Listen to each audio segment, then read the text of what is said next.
Hi friends, ಇವತ್ತು ಗೋವಾ ಮಾವಿನಕಾಯಿಂದ ಒಂದು ಮಾವಿನಕಾಯಿ ಚಟ್ನಿ ಮತ್ತು ಮಾವಿನಕಾಯಿ ಗುಳಂಬ ಮಾಡೋದು ತೋರಿಸ್ತಾ ಇದ್ದೇನೆ. ಮೊದಲಿಗೆ ಮಾವಿನಕಾಯಿ ಚಟ್ನಿ ಮಾಡೋದು ತೋರಿಸ್ತೀನಿ.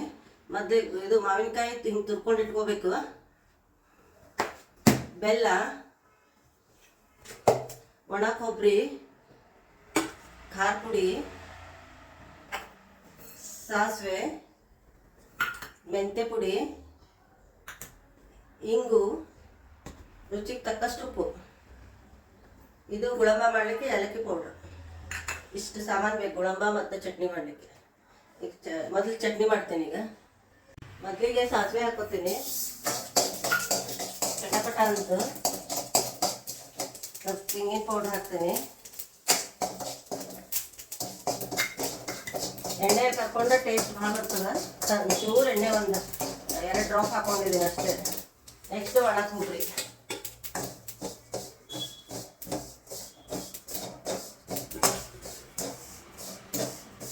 ಒಣ ಕೊಬ್ಬರಿ ಸ್ವಲ್ಪ ಹುರ್ಕೊಂಡು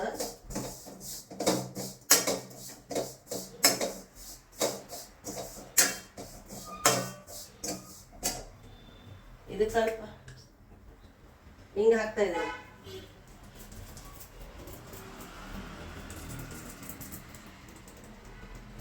ಇದ್ರೊಳಗೆ ಹಾಕಿದ್ರೆ ಟೇಸ್ಟ್ ಬರ್ತದೆ, ಎಣ್ಣೆ ಅಂಶ ಇರ್ತಲ್ಲ. ಅದಕ್ಕೆ ಇವಾಗಲೇ ಸ್ವಲ್ಪ ಹಿಂಗೆ ಹಾಕ್ಕೊಂಡು ಇನ್ನೊಂದು ಸ್ವಲ್ಪ ಫ್ರೈ ಮಾಡಿ.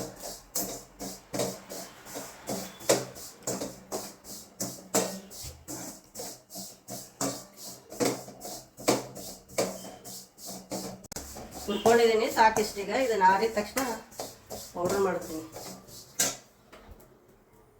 ಇದು ಸ್ವಲ್ಪ ತಣ್ಣಗಾಗಿದೆ.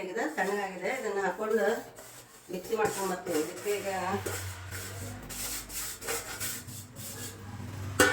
ಖಾರ ಪುಡಿನೂ ಹಾಕ್ತಾ ಇದ್ದೀನಿ. ಈಗ ನಿಮಗೆ ಎಷ್ಟು ಬೇಕು ಅಷ್ಟು ಹಾಕ್ಕೊಳ್ರಿ ಖಾರ ಪುಡಿ. ನಿಮ್ಮ ರುಚಿಗೆ ತಕ್ಕಷ್ಟು, ನಿಮ್ಗೆ ಎಷ್ಟು ಖಾರ ಬೇಕೋ ಅಷ್ಟು ಖಾರ ಹಾಕ್ಕೊಳ್ಬೇಕು. ಉಪ್ಪು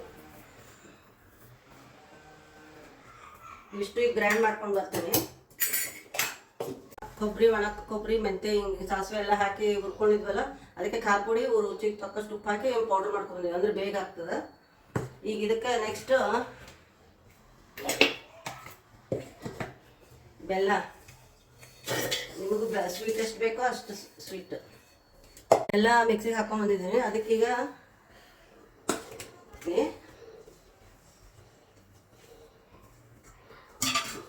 ಈಗೆಲ್ಲ ಇದು ಮಿಕ್ಸಿಗೆ ಹಾಕೊಂಡ್ಬಂದಿದ್ವಲ್ಲ ಪೌಡ್ರ್, ಕೊಬ್ಬರಿದ, ಇದನ್ನು ಹಾಕ್ತಾ ಇದ್ದೀನಿ.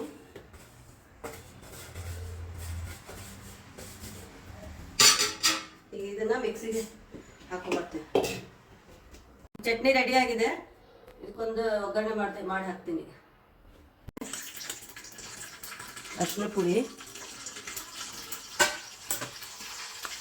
ಸ್ವಲ್ಪ ಹಿಂಗು, ಕರಿಬೇವು,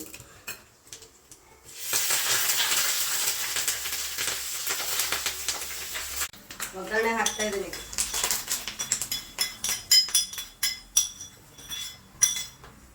ಈಗ ಚಟ್ನಿ ರೆಡಿ. ಈಗ ಗುಳಂಬ ಮಾಡಿ ತೋರಿಸ್ತೀನಿ. ಅದು ಮೊದಲಿಗೆ ಒಂದು ಸ್ಪೂನ್ ತುಪ್ಪ ಹಾಕಿ, ಈ ತುರ್ಕೊಂಡಿರೋದು ತೋತಾಪುರಿ ಕಾಯಿನ ತುರ್ಕೊಂಡಿದ್ದೀವಲ್ಲ, ಇದನ್ನು ಹಾಕಿ ಸ್ವಲ್ಪ ತುಪ್ಪದಲ್ಲಿ ಹುರ್ಕೋಬೇಕು.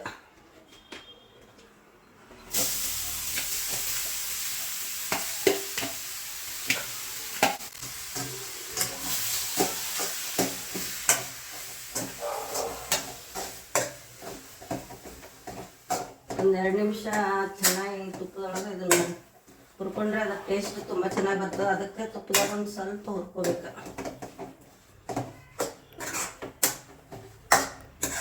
ಹುರ್ಕೊಂಡಿದ್ದೀನಿ ಇಷ್ಟು.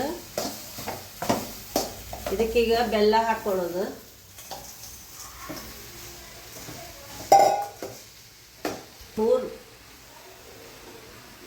ಮೂರು ತೋತಾಪುರಿಗೆ 3 ಬಟ್ಲು ಬೆಲ್ಲ ಬೇಕು. ಅಂದರೆ ಸ್ವೀಟ್ ಇದ್ದಷ್ಟು ಟೇಸ್ಟ್ ಬರ್ತದಲ್ಲ. ಹಿಂಗಾಗಿ ಇದನ್ನು 3 ಬಟ್ಲಕ್ಕೆ ಇದಕ್ಕೆ ತೋತಾಪುರಿ, 3 ತೋತಾಪುರಿಗೆ 3 ಬಟ್ಲು ಬೆಲ್ಲ ಹಚ್ಚಿ ಹಾಕಿದ್ದೀನಿ. ಈಗ ಇದನ್ನು ಚೆನ್ನಾಗಿ ಕುದಿಯಕ್ಕೆ ಬಿಟ್ಬಿಡ್ಬೇಕು. ಈಗ ಇದಕ್ಕೆ ಏಲಕ್ಕಿ ಪುಡಿ ಹಾಕ್ತಾ ಇದ್ದೀನಿ. ಏಲಕ್ಕಿ ಪುಡಿ ಹಾಕಿ ಚೆನ್ನಾಗಿ ಕೈಯಾಡಿಸಿ ಇದಾಗಿದೆ ಮುಕ್ಕಾಲು. ಇನ್ನೊಂದು 5 ನಿಮಿಷ ಆದರೆ ಆದಂಗೆ ಇದು ಸ್ವಲ್ಪ ಇನ್ನೂ ಹಾಕ್ಬೇಕಿದು. ರೆಡಿ ಆಗ್ಯದ ನೋಡ್ರಿ. ಈಗ ಇದು ಆರಿದ ಮೇಲೆ ಇನ್ನೂ ಸ್ವಲ್ಪ ಇದು ಆಗ್ತದೆ ಗಟ್ಟಿ. ಇಷ್ಟಕ್ಕೆ ಸಾಕು. ಈಗ ಆಫ್ ಮಾಡಿಬಿಡ್ತೀನಿ. ಮಸಾಲೆ ದೋಸೆ ಮಾಡ್ತಾಯಿದ್ದೀನಿ.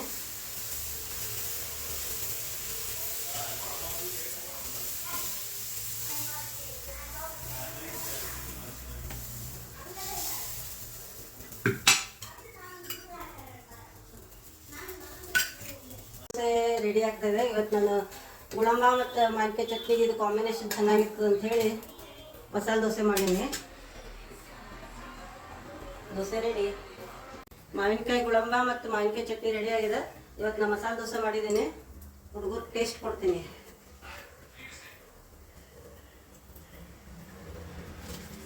ಗುಳಂಬ ಹೆಂಗಾಗಿದೆ ಅಷ್ಟು ಚಿಂತೆ. ನಿಮ್ಗೆ ಚಟ್ನಿ ಹಚ್ತೀನಿ. ಗುಳಂಬ ಸೇರಲ್ಲ.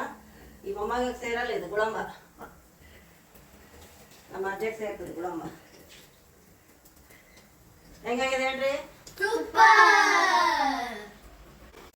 ಇವತ್ತಿನ ನಮ್ಮ ಮನೆ ತಿಂಡಿ ವೆರೈಟಿ ಮಾವಿನಕಾಯಿ ಚಟ್ನಿ, ಮಾವಿನಕಾಯಿ ಗುಳಂಬ, ಆಲೂಗಡ್ಡೆ ಪಲ್ಯ. ದೋಸೆಗೆ, ಮಸಾಲೆ ದೋಸೆಗೆ ಎಲ್ಲ ವೆರೈಟಿ ಮಾಡಿದ್ದೀವಿ.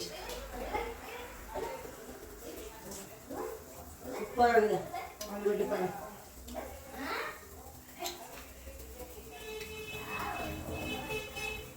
ಮಾವಿನಕಾಯಿ ಗುಳಂಬ ಅಂತೂ ನೀವು ಮಾಡಿ ನೋಡಿ ಹೇಳ್ರಿ. ಆಮೇಲೆ ತುಂಬ ಚೆನ್ನಾಗಿದೆ.